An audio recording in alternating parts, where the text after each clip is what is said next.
Hey everyone, this is Todd Latourie from Queensryche.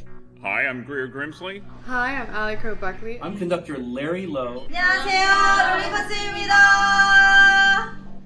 Cześć, a ja to ja. Oglądacie właśnie You are watching Eclectic Arts Media. Morning, good afternoon, good evening, wherever you are in the world. I'm Mark Sugiyama from Eclectic Arts Media, based here in Seattle, Washington, the US of A. And thank you so much for joining me on this Tuesday, the 15th of August, 2023. And quickly before we get to today's interview, I'd like to thank Hazel for joining me a few weeks ago. Really talented musician, artist, everything. And so it's really great getting a chance to talk to her and see what she has going on. And speaking of which, coming up, new live streams. One of these is new as of last night, just got confirmed on Thursday, this Thursday, the 17th. So that's 2 days away at 2 p.m. Pacific. I have Stephanie Leet, who is a wonderful actress, and she has a brand new film coming out in early September. She's also done some TV work and web series. So I'm really looking forward to talking to Stephanie, and that's going to be this Thursday. And then next Wednesday, the 23rd, also at 2 p.m. Pacific, Serena Telly is scheduled to join me, the wonderful powerhouse vocalist, formerly of Burning Witches. So that's next Wednesday. If you'd like to know more details about what I have coming up for any of my live streams or things I just have going on with the media outlet, please follow me as Eclectic Arts Media, one word, on Instagram. That's where I post everything first. And then some of that information migrates over to other social media platforms. If this is your first time joining me on my YouTube channel, if you could do me a huge favor and please hit the subscribe button, as well as the notification bell. I just went past a 2,000 milestone for me, so that's really great. Thank you so much for everyone that has subscribed to the channel. And if you're on the Twitch side of things, I will follow you as soon as I see that you're following me. And so, yeah, I'm really, really excited to be back and have other things going on. I have, as you saw from my video intro, all of those were done in person. So I've got a mix of in-person things, obviously, and virtual. So if you have any kind of questions or comments during any of my interviews, including this one, please be aware that as long as you join the YouTube or the Twitch channel, then you'll have instant access to the chat. Please be aware that I'm the only one that sees what you're writing. So if you put something like, "Oh my God, I love you so much," well, the guest isn't going to see that. I'm going to see that. I will try to incorporate your questions as we go along into the discussion, and we kind of go from there. All right. My guest today is one of the best vocalists in modern music. His pitch, delivery, and emotion is second to none. He rose to prominence with the band Perfect Plan. He is also the vocalist for longtime veterans Giant. 2 years ago, he released his debut solo album, The Rumble, which looks like this. And now he is back with his second solo record, Nothing Left to Lose, available everywhere from Frontiers Music. It is my great pleasure to welcome back to the Eclectic Arts Media virtual studio, the one, the only, Mr. Kent Hilli. Hi, Mark. Hi, Kent. How are you, sir? I'm fine, thank you. What an introduction. Oh, you're welcome. Thank you. No, very well deserved. I mean, you're honestly one of my favorite vocalists, period. Wow. Thank you, man. Yeah. That is huge. Yeah. Thank you. Yeah, you're very welcome. Anytime I see that you have new music coming out, I get very excited. So we're going to talk about that new music right now. So with the second solo album, which came out, I believe, on August 4th, so it's still very fresh. And you've had a video for the title song. You have a lyric video for Too Young as well. But let's kind of backtrack a little bit. What was the timeline when you started working on the songs for this second release? Yeah, I'm always writing songs basically every day. So it's not an easy question, actually. But some songs, when I started to plan for this solo album, some songs had been around for about a couple of years. And I just hadn't finished them. So I started digging about 1.5 years ago, around in my phone and, in my computer after some songs. And I found a couple of songs, and then my buddy Ulrik Lundqvist also contacted me and asked if we could co-write some stuff. So that was basically the beginning of of the work with the solo album. So me and Ulrich and also some other people like Mike Palace and a friend of mine here in my hometown, Alexander Jonsson. I did a couple of songs with him, and so about 1.5 year ago, I think it was. So I don't know if that was the answer to your question, but yeah, it's been a long process, and I don't think I've worked so hard with an album like this one. There's a lot of hours gone into it, and had some difficulties in the beginning, and the process stopped for a while, and then it came back on track again together with Jimmy Westerlund from One Desire. You might know him. So that was really a blessing in disguise for me to have him on board on this album. Together with Ulrich, we have produced this together with Jimmy as the main producer and me and Ulrich as co-producers. Yeah. Yeah, no, that absolutely answers my question. That lets people out there know this has been a long process. It's not like you just spent the last couple months writing songs and getting in the studio. It's been in pieces. Yeah, and you know, I'm back and forth in between projects, and I've been quite busy. And you know, when you write songs, you don't really think about, is this going to fit my solo album, or is it going to fit Perfect Plan, or is it going to fit Giant? You just try to write really great songs along the way. So it's basically a lifestyle, so to speak. Yeah, and that actually brings up a really good point that I know I had contacted you a couple of times, and what I really appreciate is, one, you always got back to me about if this was a good time to do an interview or not, but then two, you truly are busy. You always have so many projects on. So the fact, like you just said, you're always just trying to write good songs, and then they kind of fit wherever they fit, rings very true. Yeah, and you know, you always try to write that, you know, big hit song all the time. You know, that's just what drives you through and through. I don't do it for the money. I do it for the love of music, and you know, trying to get that #1 hit song, you know, that will you know, I'm still trying to write that, you know, huge song. But I've done some really great songs that I'm really proud of with Perfect Plan and in my solo and on this album as well. And so yeah, you always try to develop yourself and you know, honing your craft and try to do the best you can every single day, basically. Yeah, I would hope that anyone out there in any walk of life, that's kind of their mentality, that you're always trying to, you know, improve, to keep growing, to keep learning, to keep trying to do the best things that you can, put your best foot forward, and things are going to fall wherever they fall. But as long as you're happy with it, then you know you've got something that you can hang your hat on. Yeah, and obviously you need to love what you do, basically. And obviously, if the songs turn out great and you're satisfied in the end, I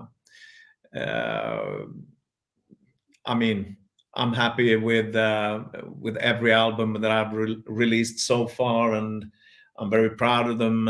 And you know, but I can see the development from the beginning, from 5 years ago until now, that, you know,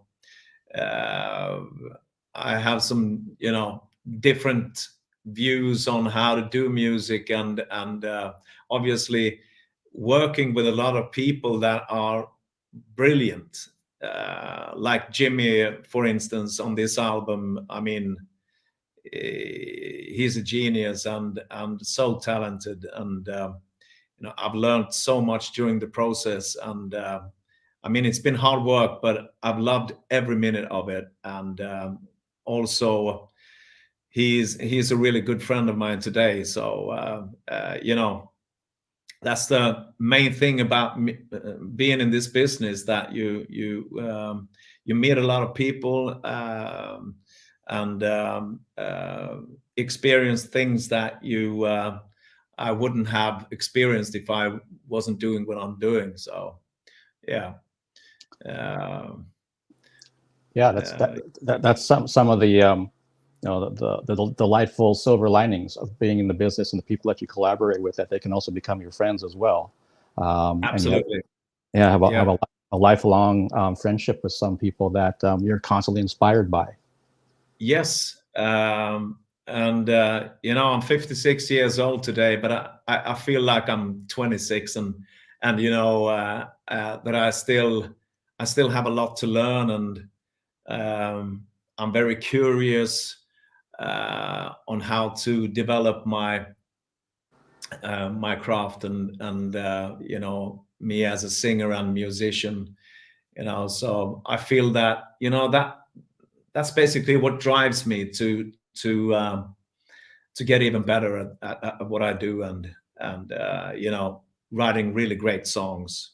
So, you know, and obviously the cooperation with different kinds of people that, you know, are better than yourself, that just you know, develops you as an artist, and also as a human being.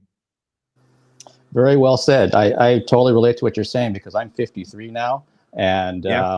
I'm also a very curious person by nature. So I love to Yeah. learn more about the craft, about talking to musicians like yourself. It could be the opera Yeah. folks that I talk to, theater people, actors. I'm like a sponge. I want to learn more and more about it, but I don't think there's ever a ceiling to that learning process.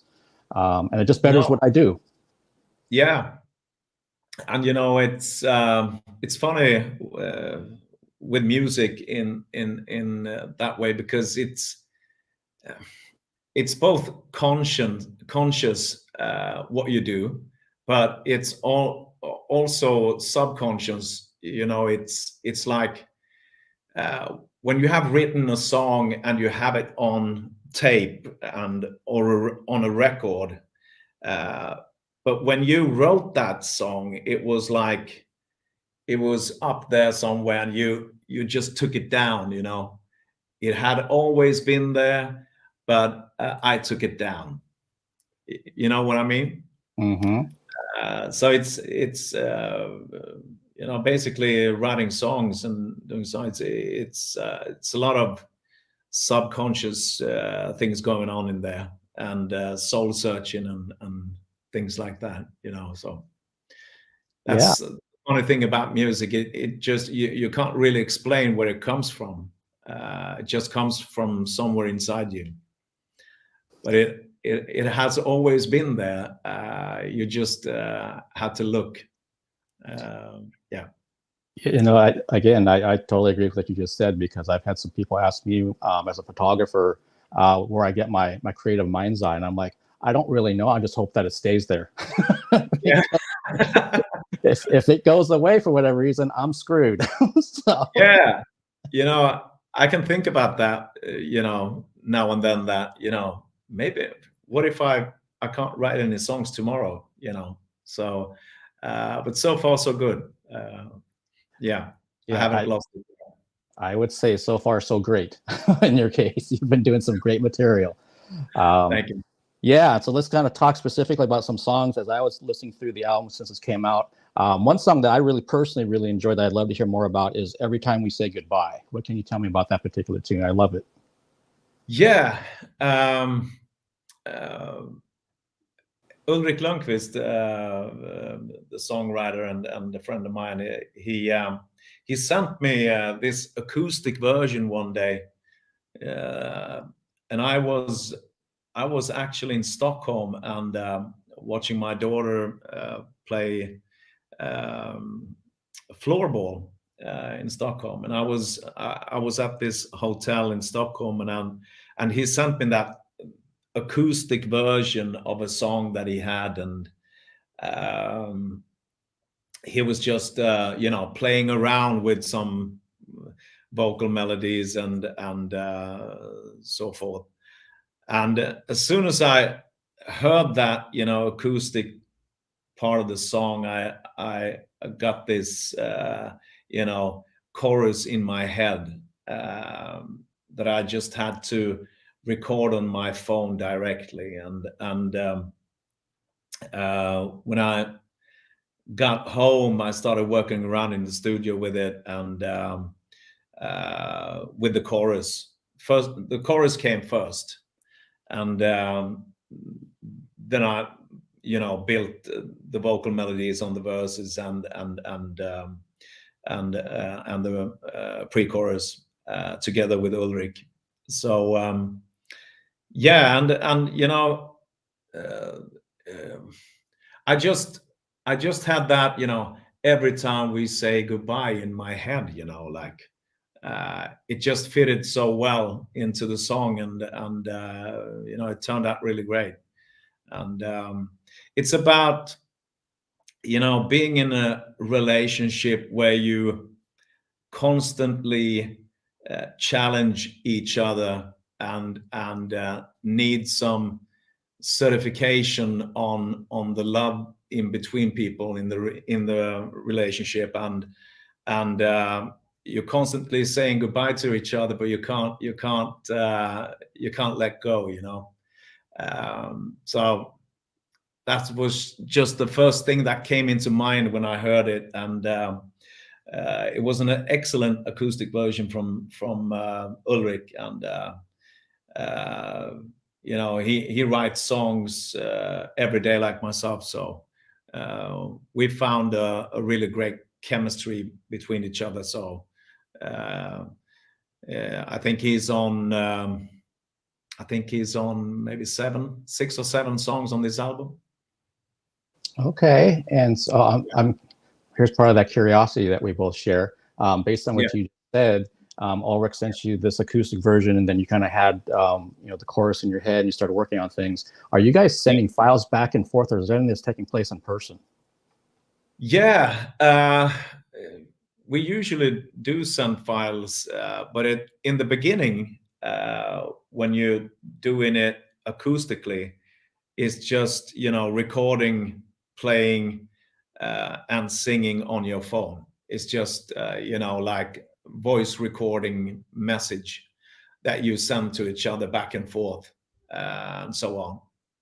And when you have a 60, 70, 80% rough demo acoustically, you can go forward and build an instrumental demo on it, and put some demo vocals on it. So we've worked both with Felix Borg and Pete Alpenborg, who's done some instrumental arrangements and so forth. And in the end of the process, it's like a 4-phase rocket, like first you have the demo stage, and you build the songs basically acoustically, and going from there, you go to an instrumental demo and put the vocals on, and then you go to the pre-production stage, and then you go to the last stage where it's recording the album. So those 4 different phases have there's a lot of work in every phase with a song, and often in 8 out of 10 cases I haven't finished the lyrics on the songs before I'm in the studio. So I do some additional lyrics and changes on lyrics while I'm in the studio, and doing the real stuff. So it's a living process, so to speak, until the absolute end. Okay, and that for me kind of begs the question, with those 4 phases, and you might be obviously going to be making changes both musically and like you just said, lyrically as it goes along. Are you ever to a point where you would actually, like, let's say for that song, show like what the lyrics look like at the beginning and then what they ended up in the finished product to see, so people can kind of see how it changed? Yeah, you know, I usually don't save those lyrics from the beginning, because basically 50% of the lyrics are just blah blah blah. You know, I have often the chorus finished. It often starts with the chorus for me, and you know, the hook, and where the theme of the song comes from, basically. So it often starts with, you know, with a theme, and I start building a story around it, and what comes to mind. And you know, the story evolves during those 4 phases, and you come to think of better phrases to use to you know, put out the message more clearer or better. So you know, like this song, you really want the feeling of the song to touch you lyrically as well. So it's very important in those terms what kind of words you use, and together with the melody and harmony of the song, you need to find those words that fit together, and you know, makes it you know, go in here. So yeah, it's a very living process that evolves from stage 1 to stage 4. Yeah, and I mean, you said something that makes a whole lot of sense to me, that particularly with your style of music, the lyrics, we're going to be able to hear what you say. It's not like death metal or, you know, or thrash metal or something where like, I don't really know exactly what he's screaming about. And I love that kind of music, don't get me wrong, but for your kind of music, I want to be able to sing with the song, which means I'm going to hear your lyrics. So it's doubly important that they make sense and go with the flow of the theme of the tune and the music, that everything kind of comes together. Otherwise, it's going to be like, well, if it's called Every Time We Say Goodbye, but he's talking about, you know, this fast car he's driving or something, it's like, what's that got to do with it? Yeah, you know, it's creating a song is not just about the lyrics, it's about the whole, you know, the whole thing. When it all comes together, you know,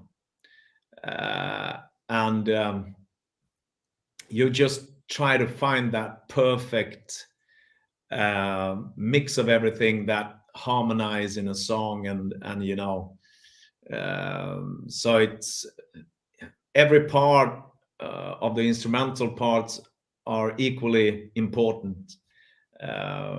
So and also the lyrics and how you phrase and how you attack certain parts of the song, and the dynamics, keyboards, the guitar playing, the guitar solo, you know, it's a lot of work, and you know, everything has to come together. And one thing that, you know, strike me when Jimmy came in is that, you know, he understood the songs so well, and he understood what I wanted to achieve with those songs. So, and he quite immediately sent me a couple of versions of the songs, and I was just blown away, because he, you know, he had just found it. You know, he could there was so much energy and so much feeling into what he had done, and you know, it made the songs go to a whole different level. It went from C shelf to A shelf, you know. So I was so blessed, and I'm so blessed to have been able to work with this guy, because he's out of this world. Well, that's awesome, because that just gets you stoked that much more when you meet somebody who gets your vision and then raises it that much more. then you're like, oh, now I want to get up there too, and let's get going on this stuff, and it just Yeah. it just feeds itself. Yeah, and I think that the best way to describe what he's done with the songs is that he made them three-dimensional. I think that compared to my first album, it's more three-dimensional, and it's a bigger production, and it's it's more energy in the songs in so many ways. Yeah, no, I agree, and I'm going to come back to that because there's something I want to ask you specifically about that. But I want to thank the people that are joining us right now. And Liz, thank you for joining us. And I see Liz had a question about, she'd like to know the inspiration for the title track, Nothing Left to Lose. What was the inspiration? Yeah, a straight answer is Ukraine. And the inspiration of the lyrics is basically around the kids involved in a war going on in Ukraine, and families running from their homes, and splitting up families, and children from their mothers and fathers, and things like that. So I wanted to be about that, and describe it in a such a dramatic way that we've done with this song, and it really turned out really great. So but I didn't want to go out there and say this is a song for Ukraine and things like that, because I think that everyone that listens to the song knows what it's about. It's quite self explaining when you listen to the song what it's about, because it's just not about Ukraine. It's about every war, every country that is involved in a war, where families are affected and children are affected. So yeah, and the pre-chorus is about the president. In Ukraine, and I wanted to describe the feeling as I experienced it when I've been watching TV about the Ukraine war and things like that, and so it's about that. Okay, well, thank you for the answer, and Liz, thank you for the question in the chat. And you're right; it's crazy to think that war has been going on for well over a year now. And it doesn't show any signs of stopping either. So no, it's horrific, and it affects us all in so many ways, and the whole world. So we pray for a quick ending of it as soon as possible. Absolutely. And I know when I first heard the song, I was like, well, one, besides it being a really good song, was that, wow, this is something serious. That it wasn't like the first single came out going to be like more, I don't want to say not serious, but it was definitely like a track like, oh, you need to kind of pay attention to this a little bit more than maybe something that's a little more just for fun.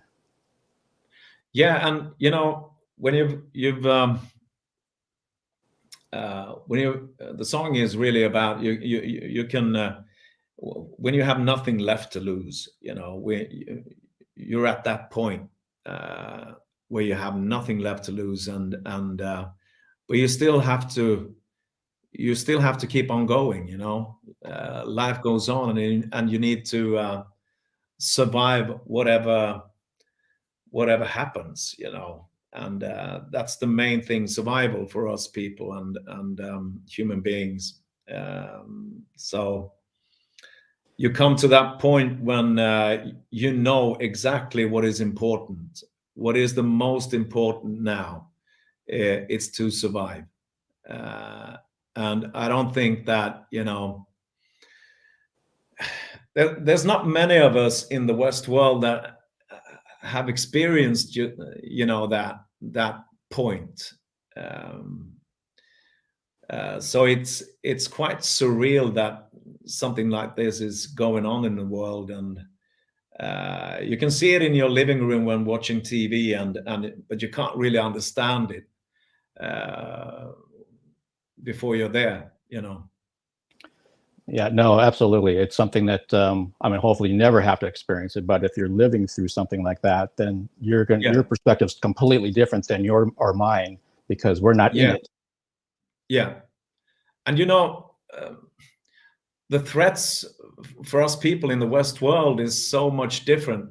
You know, the threats that we experience might be, you know, threats to our mental health, or you know, depression, or anxiety, or haters on social media or something like that. But these people in Ukraine, they're experiencing, you know, physical threats, and mental threats. You know, it's like they're in a prison, you know, and can't get out, and you know, bombs are falling everywhere, and the people dying. So it's so hard for us to even grasp, you know, just a little bit of that. But yeah. Yeah, no, for sure. And if anyone else in the chat has a question, please put it in there as we're getting close to wrapping this up. Kent, one thing I want to kind of go back to was that when I first heard the entire album, all the songs, to me it sounded, and you already kind of touched on this, but the songs sound, there's a lot going on with them, but also like from a writing and a production side, they're more complex. And it seems like you just spent like a lot of time with each song to kind of, as you said, kind of build them to the best they possibly could be. Not that your other work hasn't been that in the past, but this one seems like it's on a different level. Yeah. And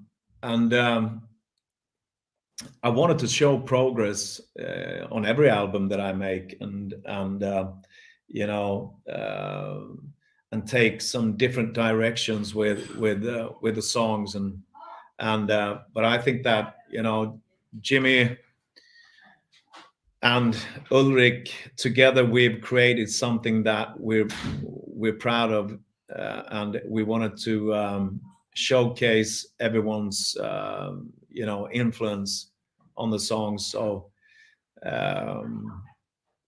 yeah, and you're right, it's the songs are a bit more complex, and it's a lot of things happening, and you know, it's a lot of energy. And the best way to describe it for me is that the songs are more three-dimensional, and the album is more three-dimensional than the previous albums I've made. So I'm really, really proud of it. As well, you should be, because again, it's on another level, and it comes across to fans like myself when we listen to it. And I have many more times to listen to it again, so I'm sure going to pick up even more as I go through. Yeah. To kind of wrap this up, what do you have coming up in the future for the solo record, for other things in your career? What do we have coming up? Yeah, the next thing coming up is recording the new Giant album. The songs are ready, and the guys have started to track the instrumentals. So I'm just waiting for the instrumentals to begin my vocal recording somewhere in September, I think. So that's what's next up, and we've also started writing on Perfect Plan's next album. So those two things. Yeah. Yeah, as we were saying earlier, you're a busy guy. You're constantly, you go from one to the next, and sometimes they kind of overlap. You know, something's in the forefront, something's in the background, but there's always movement in your career. Yes, and you know, I was a late bloomer, you know, and I started singing very late in life, and obviously got a record deal when I was 50 years old. So I'm just trying to make the most of it, and the best of it, you know, and it's a dream come true for me to live this life, to be able to do this for a living, and to work with this on a daily basis. I'm quoting Erik Grönvall in who's in Skid Row now, and he said that get a job that you don't need a vacation from. So that's a good description.